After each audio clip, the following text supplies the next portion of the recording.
Hello and welcome to the Autodromo Termas de Rio Hondo. That just rolls off the tongue, doesn't it? It's situated in Termas de Rio Hondo, up in the north of Argentina, a whopping 1,200 kilometers from the capital, Buenos Aires. Well, my name is Tom Gamer, and joining me for this first round of the 2015 World Touring Car Championship is Matt Neal. It's very warm out there, 38.3 degrees air temperature, 64.3 degrees track temperature, 4.838 kilometers lying ahead of these drivers. A challenging circuit, a challenging environment, Matt. And for the first race of the year, looks like it's going to be a challenging one for this man, Jose Maria Lopez.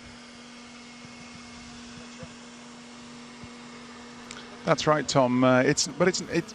Heat is one thing, but it's the humidity which is going to get these drivers today and make them really work for their living. We're only got two 13-lap sprint races around here, but they're definitely going to lose a lot of weight in fluid during both those races. So we're going to see them before both races and in the interim, taking on as much fluid as they can just to try and keep hydrated, because the working environment they're going to be in is pretty acrid today.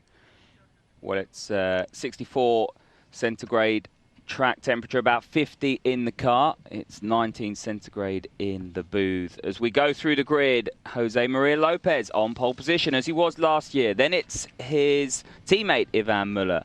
The third factory car of Sebastian Loeb is on the second row of the grid alongside the fourth Citroën Quinquimois. Then it is Thiago Monteiro and Tom Chilton, the top Yokohama Trophy driver Tom Chilton. Gabriele Tarquini, Stefano D'Aste. Then Coronel and James Thompson. James Thompson with that all-important pole position for race 2. Then it's Rob Huff, his teammate, in the second Lada Vesta. Mehdi Banani spun off in qualifying. He's 12th. Borkovic, 13th. Filippi, 14th. De Moustier, 15th. Ricard Rydell struggling near the back. Then it's Michelis with no time. His car failed him. Hugo Valent, Matt, that's a big talking point. His car out in FP2. We're going to hear from our pole man, Jose Maria Lopez. Well, no stranger to sitting here on pole position in Argentina. Pachito, one moment of your time. How are you feeling? Sorry.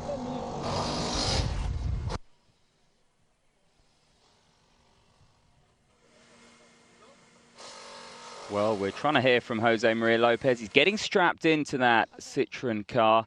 And it's always a challenge, Matt, when you do have plenty to focus on. The engineers are in your ear.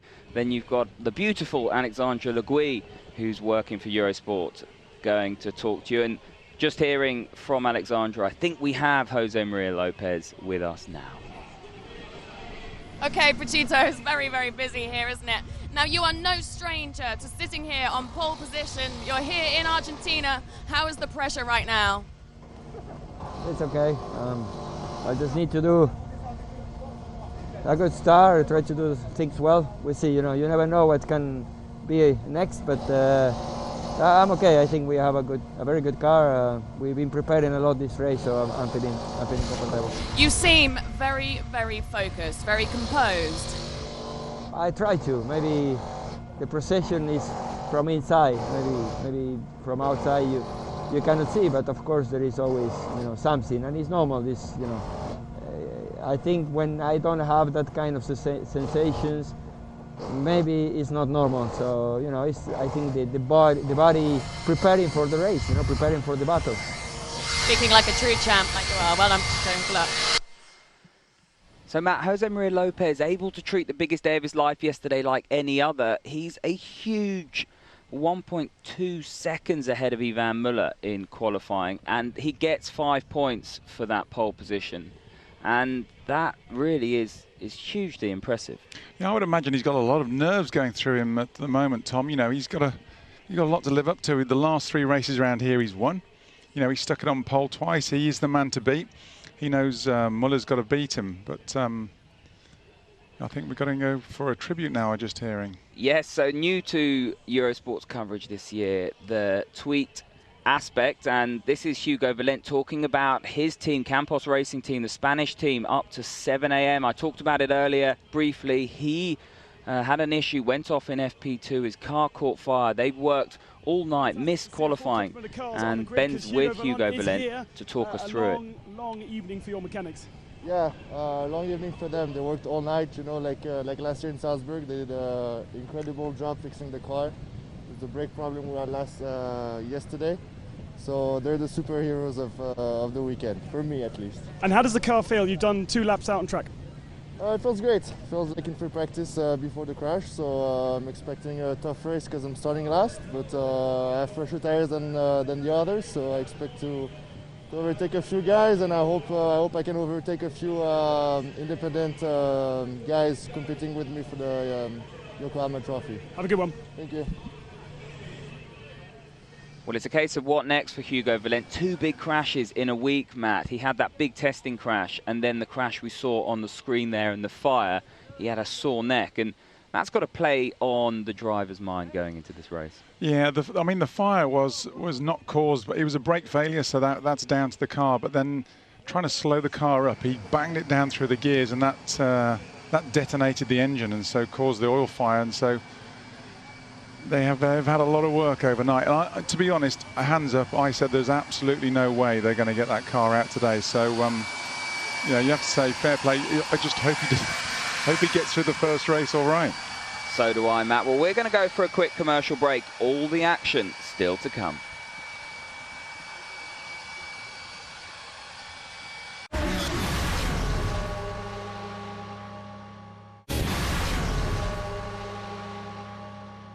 The FIA WTCC is delivered by DHL. Welcome back to an absolutely scorching Autodromo Tomás de Rio Hondo. It is very, very hot in Argentina, and the action is about to begin. We're looking at Quing Hui Moi, who is trying to keep cool in that Citroën. He's talking about Chinese music, according to the official Citroën account. As I said, this Twitter aspect is new to 2015 and new to our coverage. Please feel free to tweet in and tell us what you think as well. Well, Quing Hui Moi won't be listening to any Chinese music. He'll be heavily focused in the zone now, listening to his engineers, as will this man, Sebastian Loeb. Yeah, he's got his usual Red Bull colours there, so he's got it all to do. I know he was very disappointed after qualifying. He'd been very fast on in the damp conditions we had on Friday. Well, he was quick right up until that last sector. Went grass cutting. He's familiar with that. Low grip, but it wasn't conducive to a quick lap time. And only 3/10 off this man. Had he not been on the grass, he could have been on the front row. Well, we both looked at each other, didn't we? And we said, "Oh, what a lap!" I mean, if he had not made that little mistake at, you know, 3/4 of the way around the lap, where would he have been? How close could he have got to Lopez? Could he have beaten him? Doubtful, but you know, he could have given him a good run for his money. Well, this man vying for what will effectively be his 4th race win in a row here. He won race 2 the first time we came here in 2013. His first foray into World Touring Cars driving a BMW. When we came here in August of last year, he put it on pole position. He won both races. So there are your 3 race wins. He's put it on pole again by a huge 1.2 seconds here today. And, well, if you're a betting man, you'd be brave to bet against him. Can he make it 4 wins out of 4? Well, 4 wins out of 5, I should say. Well, he does have a slight advantage, doesn't he? I mean, the Argentinian National Championship is very well renowned, very competitive. It's TC 2000. Lopez is a 3 times champion. You know, he's very well renowned here. He knows this circuit like the back of his hand, as well as the Argentinian environment and weather. So he's got the aces all up his sleeves. But man, to be 1.2 seconds ahead in qualifying is something pretty spectacular. And he's definitely put the rest of the grid and his illustrious teammates really on the back foot. Well, he said he was lucky to be 1.2 seconds ahead as we go back through the grid. Lopez and Muller, you can see that the gap right there. It is a Citroën top 2 row lockout. But Lopez is the king of modesty, isn't he?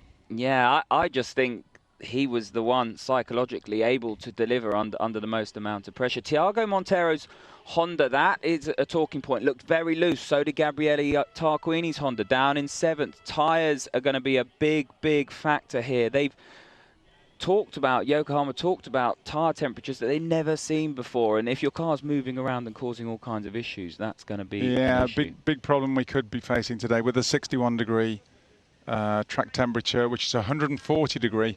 You know, the Yokohamas are out of their operating temperature. They can working range, so it's going to be a problem going forward for a lot of cars.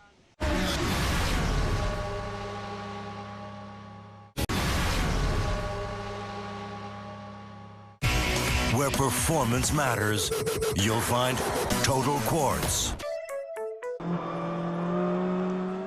Back, you're watching Rob Huff with the live intercom. He was doing my job for me, and in fact, I think you've just missed him talking through the lap here around this Autodromo Termas de Rio Honda. As I said, 4.838 kilometers and a real challenging environment for the drivers. Effectively one line because of the difficulty that they've had in terms of rubbering up this surface offline. If you go offline, the drivers are saying it's very much like being in wet weather.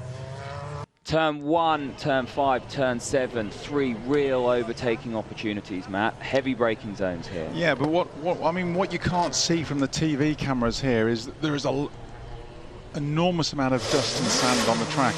So much so is when you see it real time, it's like rooster tails coming off the back of the cars. So, you know, there are a lot of them. It could be a single file race, this, because off the racing line, there is a lot of debris, and Muller knows that. Lopez knows that.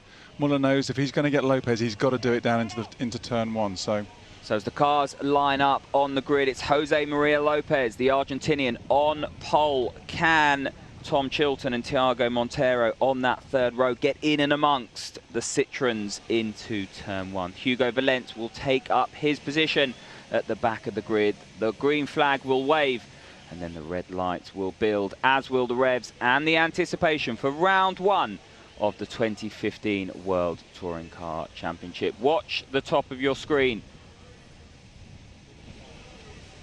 Jose Maria Lopez.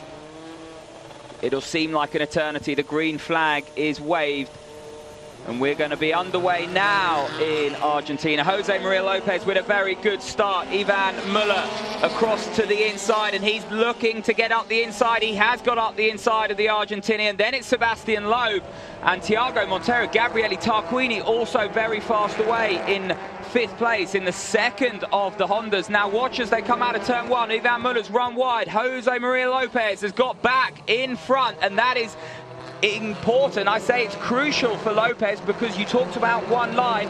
What can Ivan Muller do now throughout the rest of the lap? He's got Loeb tucked up underneath his rear wing, and then it's the 2 Hondas of Montero and Tarquini, and it looks as though Tom Chilton is there, but Tarquini making a move on Montero now on the inside. Muller did all the hard work down into turn 1, got the jump on Lopez, but then Lopez squeezed him out, forced him onto the dirty track, so he had to run wide coming out of turn 1, and that's put Muller definitely on the back foot, because now he's defending from Loeb rather than attacking him, focusing on Lopez. The Hondas of Tarquini's made a cracking start, and now back up the first casualty. That looks like Tomo with Philippi as well in the Chevy, whether they've had a coming together. Well, Quing Huimoa coming through there up the inside. It looks at Borkovic. He went missing very early on, didn't he? Very slow away. And look, James Thompson, that's rear suspension failure, isn't it? A lot of toe out on that right rear. Who did he come into contact with? Meanwhile, out front, it is Lopez from Muller, from Sebastian Loeb. Then it is Thiago Montero and Tarquini. We're watching the battle between Stefano D'Aste and who's that? Mehdi Benani with Rob Huff tucked up behind him. Plenty of contact. Look at Rob Huff pushing him through, Matt. Yeah, Huffy was disappointed after qualifying. He had a cracked spark plug, meant his poor qualifying time, but he's so buoyant about this new Lada Vesta. Well, poor old Stefano D'Aste there getting out of the way, because Mehdi Benani was right up into the rear bumper. Huffy was part of that. D'Aste didn't want any of it going through that final turn 13 and has let them go. I've circled Rob Huff as one to watch as this race unfolds. We're now looking at Tom Coronel in the DHL livery car ahead of Rickard Rydell in that blue Honda Civic. He's been struggling throughout the weekend, and certainly with Quinn Quimois now looking around the outside of him as the Lada Sport crew look on, sorry. You can see Quinn Quimois has got up around the outside of Rickard Rydell now into turn 5.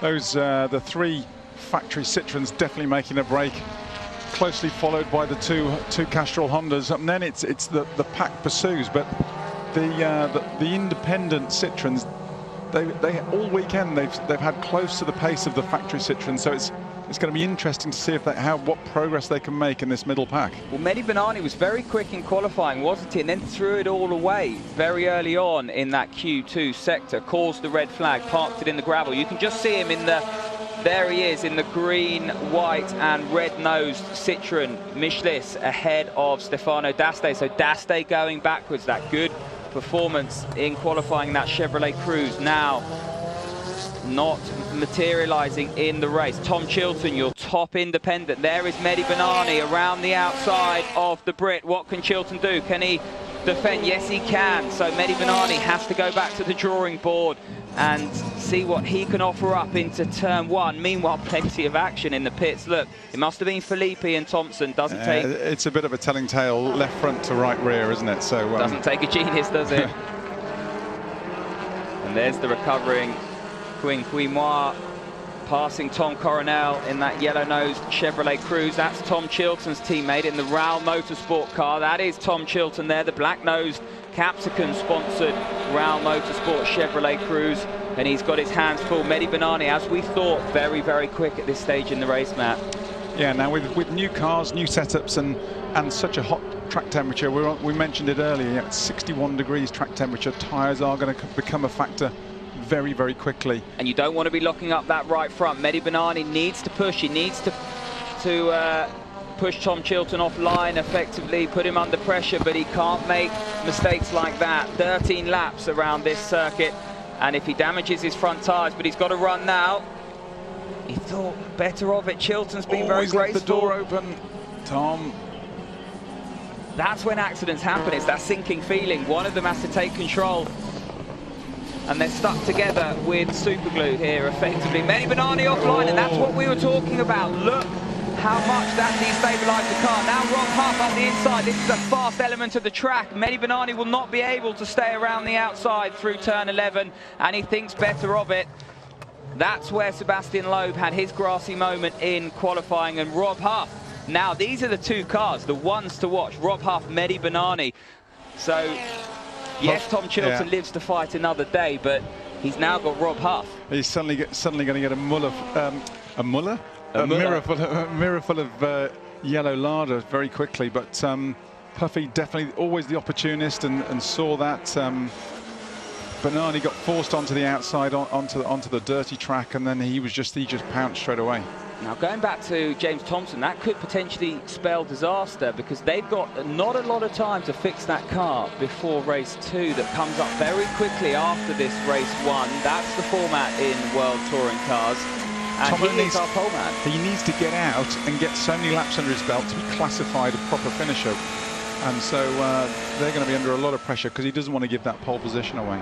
No, absolutely not. So the Citroens checking out Jose Maria Lopez now 1.1 seconds ahead out front. Ivan Muller trying to hang on to his coattails. Easier said than done for the Frenchman. Then it is Sebastian Loeb in third. Thiago Montero and Gabriele Tarquini, the two Hondas, line astern in third and fourth. Then we're looking at this battle. Well, Tom Chilton in sixth. This is the battle for seventh, and Banani's hit him.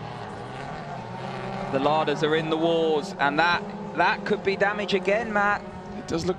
He's broke his rear wheel again. Oh, right rear suspension. Mehdi Banani. Well, I'd like to see a replay of that, and Huff is off there because he doesn't know. He thinks he's got a puncture. He doesn't know, but the frustration will be building inside that Lada Vesta. I feel sorry for the whole squad. Has he missed the pit entry? No, he hasn't. He's still got plenty of time to get there. There's no point in rushing back, Rob. No point in rushing back. It's the emotion, isn't it? Yeah, it looks like a bit of a redesign coming up on the larders there for the next one. Disaster, because he was my one to watch. Rob Huff, James Thompson potentially losing his pole for race 2. The Larder Sport team have worked so hard. That car has been built in Russia. They're very proud of it. It's come here, it's shown huge amounts of pace, but the luck has deserted them in this race 1. Talk us through the replay. Well, he's not up the inside, is he, Matt? No, it wasn't on, but Bernani, those Loeb, Team Loeb Citroens do look incredibly strong, like the factory cars. You know, it was just a question of time. He was just picking his moment, but it wasn't on there, unfortunately. So you can see the damage to It's almost Rob's a mirror of Huff Tomo's, car. isn't it? So Poor old Hugo Valente. Campos. Well, they say bad luck comes in threes. He crouches down. We hope Hugo Valente is okay, but that's his 3rd big accident. I hope he's got plenty of credit on his credit card for buying them drinks tonight. Exactly that. We wait to see what happened, but surely that can't be a failure. That team, the Campos Racing team, have done so well to get that car out, and it's effectively in pieces again. Hugo Valente, we want to see if he's okay first, and then we want to see what's happened. But Hugo Valente will not be out in the 2nd race. His day is done after all that work for the Campos Racing squad. Rob Huff, visor down, shaking his head, and well, he might, because I would be furious. One man who is not furious is Jose Maria Lopez. Now, this is a challenge, Matt, isn't it? There's the tyre element, but being out front, it's easier said than done. You want to manage that gap, but you don't want to push too hard. You want to make sure you've got some tyres left at the end of the race. Well, one of the cars which did seem to be the harder of all of them was the Hondas on their tyres, and the 2 Castrol cars seemed to make a break, but Chilton and Bernani gradually closing them in, so we could have a bit of a scrap, and they're taking Michelets with them, to be fair, so you can see that they're just sliding around all over the place. The drivers were reporting that it was incredibly slippy in qualifying, and you know, the times have been a good couple of seconds off last year's time, so you know, it is very slippy out there, whether that's something what to do with the heat or the sand on the track, or it's just a combination of everything. They almost look like they're driving on bubblegum / blancmange, don't they? Because every time they turn into the rear, turn into the corner, the rear of the car just goes from underneath them. And as Tom is offline there, asking the car to rotate quite a lot in the mid corner, he's using his tyres more than Bernani. Bernani is trying to stay out wide on the conventional line and give himself a better run through the corner. He's kept it tighter there through this element. And he's just picking his moments, isn't he? I mean, the Citroen does seem incredibly strong in a straight line, which it did the early part of last year. Tom's driving well though, Matt, isn't he? Chilton's because it's driving very well. It's not all about attack motorsport. Defensive driving is a real art, and Tom is delivering where to place your car on the circuit, so if you're going to get a hit, it's not going to compromise you too much. But Bernani definitely looks as though he wants to get on with this. Well, he's the pantomime villain now, Mehdi Bernani, because he has got with a bit of luck, he's going to have his mirrors full of Michelets in a bit, which is going to cause a 3-way, and that could let Tom try and make a break for him. Well, that's what you want if you're Tom Chilton. You want Mehdi Bernani to become the meat in the sandwich, if you like, because that means Bernani can't place his car where he wants and put Tom Chilton under all the pressure in the world, because Michelets will just stick it up the inside if he has half an opportunity. So Tom at the moment doing very, very well. He's driving within the rules and the regulations of the sport. Defensive driving is an art, and he's frustrating Mehdi Bernani at the moment. He's certainly got under pressure at the minute. Jeepers. Oh, Bernani's gone all the way around the outside there, and Tom Chilton force wide Michelets through as well. So now that's Tom down from 6th down to 8th. So Mehdi Bernani inheriting that 6th position. His pressure paying off. And as we see now, Marc Winqui, Chilton having to go defensive. Yeah, the RML Chevy guys have been promising an engine upgrade, which is meant to be coming in a 2 or 3 meetings time, but looking at this sort of state, no, it can't come soon enough for these guys. Well, he lost the momentum, didn't he, onto that element of the track, and now when it rains it pours. He's had his mirrors full of Mehdi Bernani. then it was Rob Huff, then it was Mehdi Banani, and now it is Quinn Quimois who is putting Tom Chilton under pressure. The Chevrolet Cruze having to go defensive again. He's just picking his moment. That Citroen does look as though it's looked after its tyres incredibly well. The way Jose Maria Lopez drove his qualifying lap, it wasn't sliding, it was driving, you know, it wasn't on the edge, so, or it was on the edge, but it just wasn't sliding, it wasn't destroying the tyres as he was doing the job. And you know, that's paying off now. You know, you just see with their race performance and their race pace. Keeping your concentration out front, no mean feat with these cockpit temperatures, 141 Fahrenheit, the track temperature, and the cockpit temperatures won't be much below that. And Jose Maria Lopez, you can't switch off for a moment when you're out front, especially not with four-time world champion Ivan Muller behind. Oh, small mistake off Lopez there. He is fallible. Ivan Muller will gain some confidence looking at that. So 7 laps completed. Jose Maria Lopez leads by 2 seconds now. Then it is Ivan Muller and Sebastian Loeb, 1, 2, 3 for these Citroen cars, but they're fairly well spread out. You have to go a long way down the road to see the best of the rest, and that is the Honda of Thiago Monteiro. 8.7 seconds off Jose Maria Lopez in 7 laps. That's an eternity, isn't it, Matt? Then Gabriele Tarquini a couple of seconds behind in 5th. Then it's Mehdi Banani, the top independent, the Yokohama Trophy leader at the moment. He got rid of Rob Huff, past Tom Chilton, and he is in 6th. Then it's Norbert Michelis, 7th. Quinn Quimois, 8th. Tom Chilton, 9th.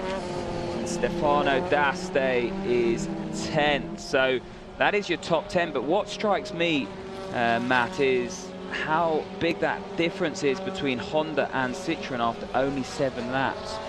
Yeah, well, we're just reaching mid-distance, so, you know, and we're already 3 seconds a lap slower on the lap times from qualifying and from the fastest lap last year. So, you know, the tyres are getting they're getting a real lot of punishment out there. And now is the point we're moving into the area of the race where mistakes are going to be made, because the cars are going to start reacting. We're going into a bit of unknown territory for a lot of these cars and drivers, because some of them, with the limited track time they're allowed when they get here on the weekends, they haven't been able to do race distances or that. So it is uncharted territory for, you know, some of the cars and drivers.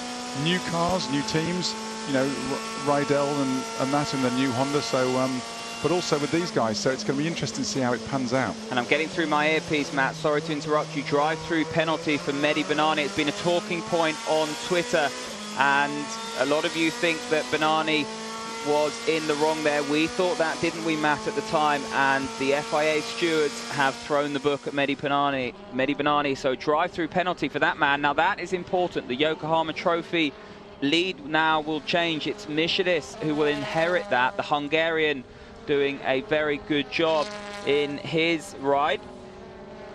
Michelis in the Zengo Motorsport Honda Civic. Yeah, it's definitely that's letting the Castrol Hondas off the hook, because Banani's definitely got him in his sights at the moment. So it's going to pull him out the equation, and that's going to make a Castrol 1, 2, 3 behind the lead Citroens. And talking about Twitter, we've got a new web exclusive program, WTCC Over the Line, that will show later on tonight. Please get your tweets in with the hashtag Over the Line to either FIA WTCC, Eurosport, UK TV, or myself at Tom Gaymore or Matt Neal at Matt Neal Racing. Please get your thoughts in. Those tweets will go with that hashtag to be part of that WTCC Over the Line program that will show on the FIA WTCC.com website, as we see Mehdi Banani driving past the one man that he's put out of this race, out of contention, Rob Huff. And I think that's only fair. But importantly, Tom, as I've just seen in there, or we just saw, is Thompson's still in the pits, which means no pole position for race 2.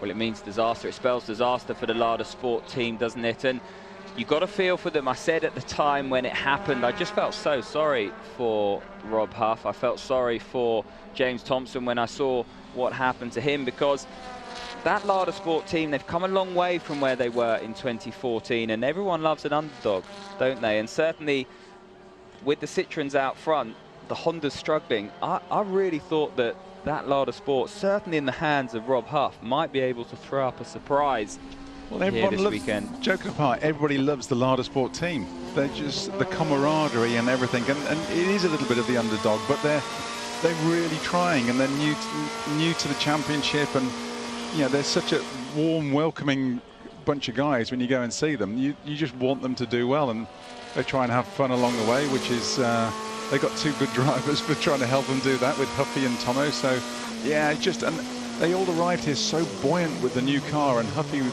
know, was so well in it. Tomo was on a bit of a back foot because his car was so new, and Kozlowski obviously couldn't get his here, so hopefully his will be out from Morocco. But yeah, definitely a real kick in the shins for him, that one. Well, Huffy's had a smile on his face ever since he got into that car at Magny-Cours, but he won't be smiling now. With a couple of laps still to go here, 3 laps still to go in Argentina. It's Jose Maria Lopez stretching that gap out to 2.3 seconds out front from Ivan Muller. Sebastian Loeb 5.8 off the race leader in third. Then it's this man, Thiago Montero, Gabriele Tarquini rounding out the top 5. Michelis in that all-important Yokohama Trophy position, the leading independent in 6th.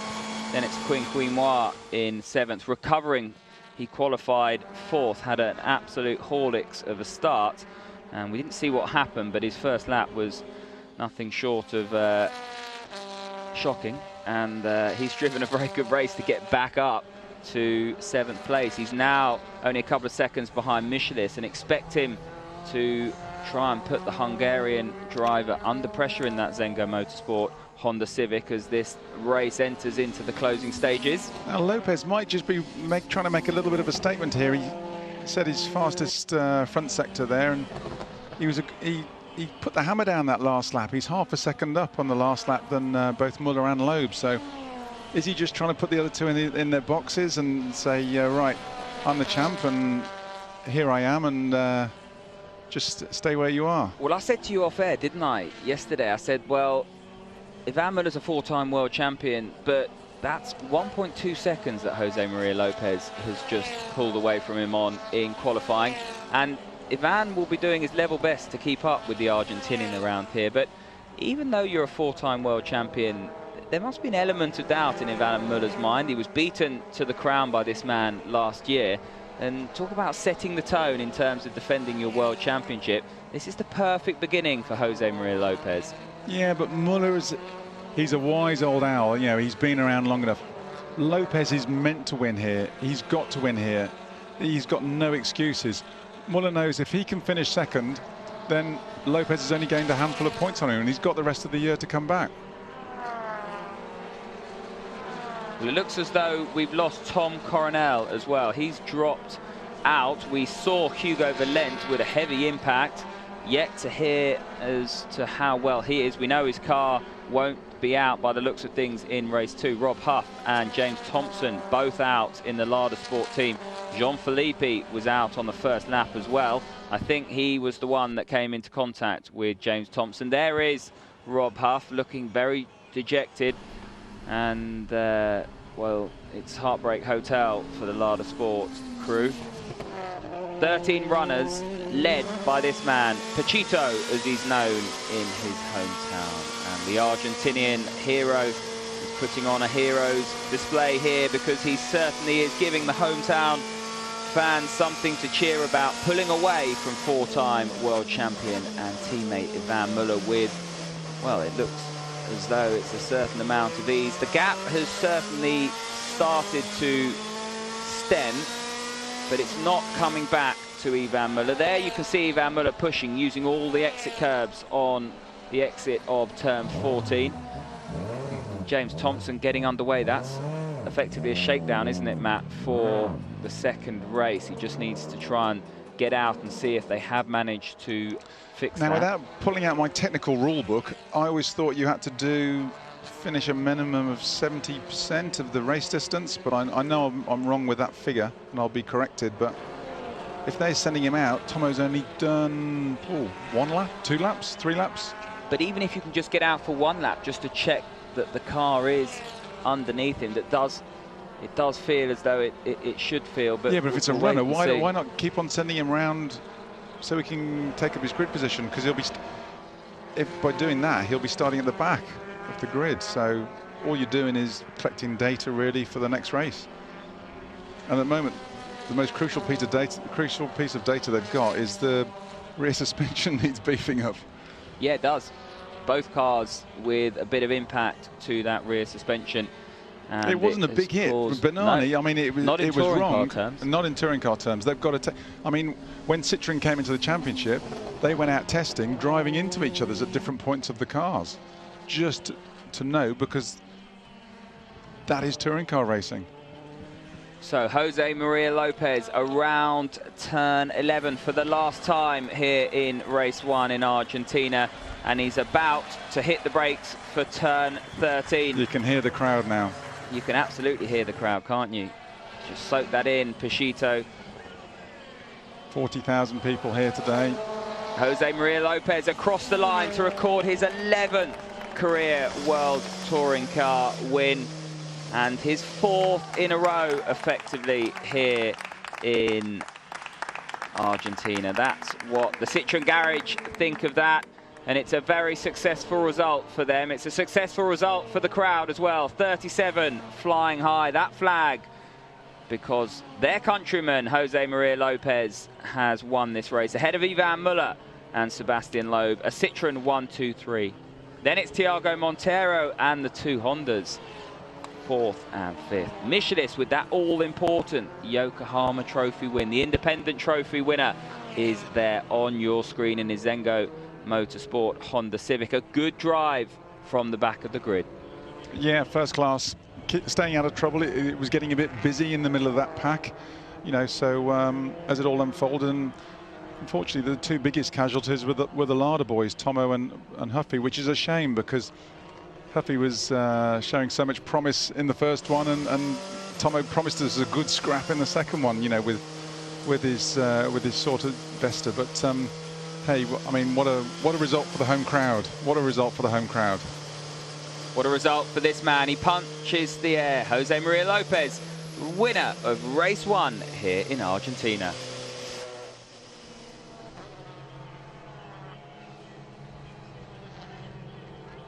Pachito heads back to his pit box. He will celebrate with his mechanics.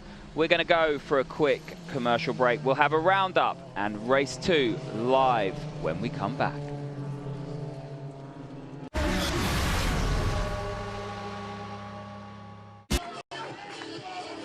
Welcome back to Eurosport and Argentina. There is your winner of race 1 and the first race of this 2015 World Touring Car Championship. What a way to make a statement, to set the tone. The defending champion doing what he does best and winning races. His 11th World Touring Car career win, Matt, and in fairly dominant style.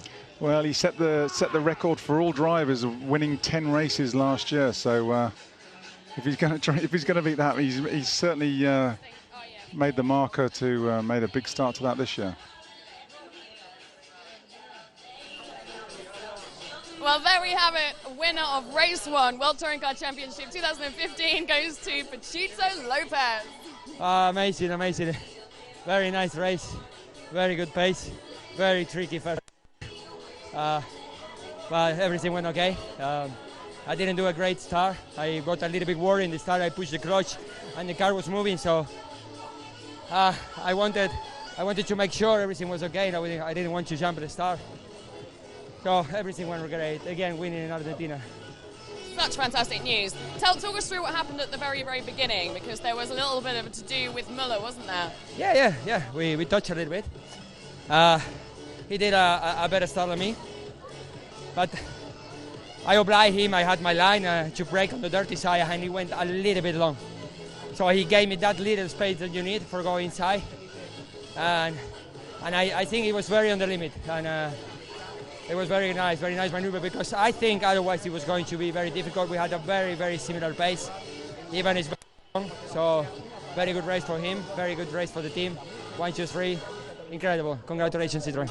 Congratulations to you. Well done, Petito. Well, it wasn't ideal from the start, but the very best adapt, don't they, Matt?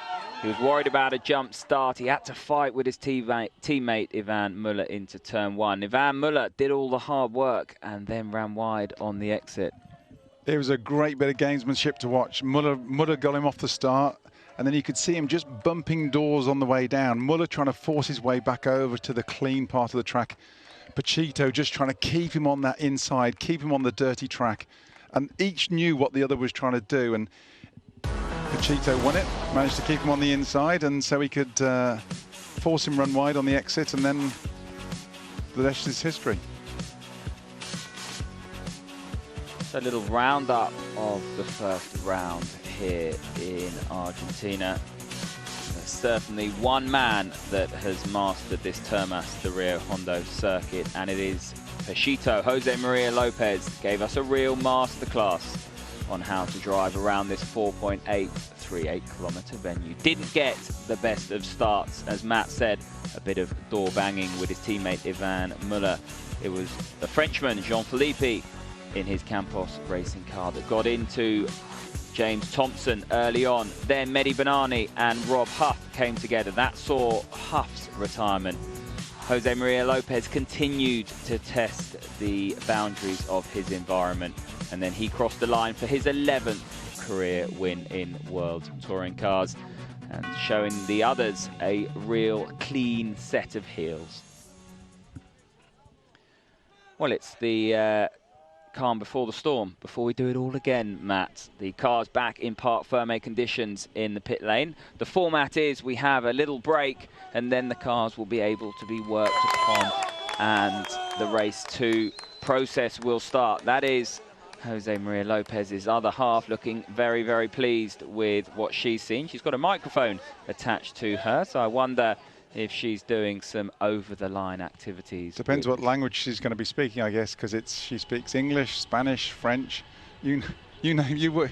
Whatever you speak to her in, she can come back at you with. So it's worth marking her as her other half, then. Almost. So talented duo, those two. We go on about Lopez's talent. He almost. I thought we saw a couple of chinks in his armour when he put a wheel off the curb, and but he seemed to have everything under control. Just to explain to the people who aren't involved in motorsport about parc fermé, which we mentioned, the cars are sealed and no one is allowed to touch them from anybody, even officials, and all the doors are taped up, and they sit there for a set period of time, and in that period of time any other competitor or team can protest against them if they think there's anything infringement and technical infringement or anything, or the officials can go and look at bumps and scratches on the car if there's been an on-track misdemeanor, and they stay there in this situation for a period of time until parc fermé finishes. I think it's about 15-20 minutes here in Argentina, and then we're going to go into a rebuild time, which is about 10 or 15 minutes.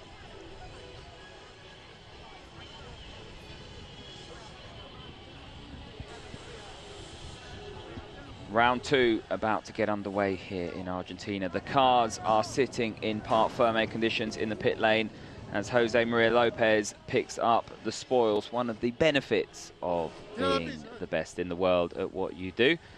It's windy here in Argentina, but it is also very, very hot. And you were talking about those cars in the pit lane. Well, the heat's going to be resonating through those cockpits. The doors are taped up. It's just what the driver doesn't need as he prepares for the second race. A bit like going to the beach, isn't it, Matt, when you get in your car at the end of the day and you can't even touch the steering wheel. That's what it's going to be like when they get back in that. You can't even touch the gear stick in these things. It'll be so hot. Our cars always had plastic seats.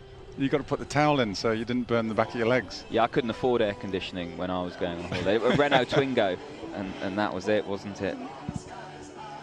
You just about cooled down by the time you got home. And the drivers doing their level best to cool down here. We saw Ivan Muller with a cool vest on. That is effectively a vest that sat in an ice bucket. Norbert Michelis trying to get some shade on that sofa, and he looked absolutely shattered, didn't he? He's got a nice little lounge set up for him there, haven't they? But Lopez looked remarkably unflustered when he got out of the car. He was I'm sure he was feeling it, but he looked as though he was hardly breaking into a sweat. Ivan looked a little bit more pensive, didn't he? But Jose Maria Lopez, it's a bit easier when you're the winner, isn't it? You kind of forget about how you're feeling. The jubilation and the emotion of what you've just accomplished kind of takes over. But for the rest, it's hot and thirsty work. And as I said, Norbert Michelis was looking very warm. What do you want to do when you feel like that? Get back in the car and do it all again is what they're going to have to do. And that's why these drivers are fit, and they spend the whole winter going through a regimented fitness campaign, just like you're undergoing at the moment, Matt. Matt was in the gym this morning. I'm now retired, and so I was having a lie-in. But you were preparing for what you've got to do this year, and these drivers would have been doing just that up until this weekend. Well, even in the UK, we can get up to 55 degrees C in-car temperature, you know, in the warmer months in the summer, and you know, which is, you're pushing 130 degrees Fahrenheit, and it's, you know, it's a working environment. You want to be as fresh at the end of the race and the weekend as you are at the beginning. So, because you know, those last bits, you know, races are decided on the last lap, sometimes last corner of the last lap. You know, with you take when Flash was debuting the Tourer, the Civic Tourer last year, won the race at Donington, last corner of the last lap. So, and he had to keep that focus, keep that pressure on right to that last bit, and you know, he got the result because of it. Preparation is absolutely key to all successes, as they say. If you fail to prepare, you prepare to fail. Podium girls are on the podium. We're awaiting our top three, and first up will be Sebastian Loeb.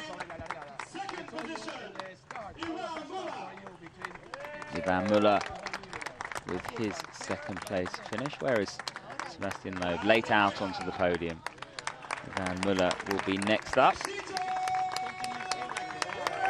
And Pachito Lopez getting a hometown hero's welcome, and well he might, because he's done what he set out to do here, and that is to win the first race. 50% of the job now done for Lopez. Just listen to his fans. And finally, the winner of the Yokohama Trophy, Norbert Michelis. And that is for the all-important Yokohama Trophy, the independent trophy. So for those of you new to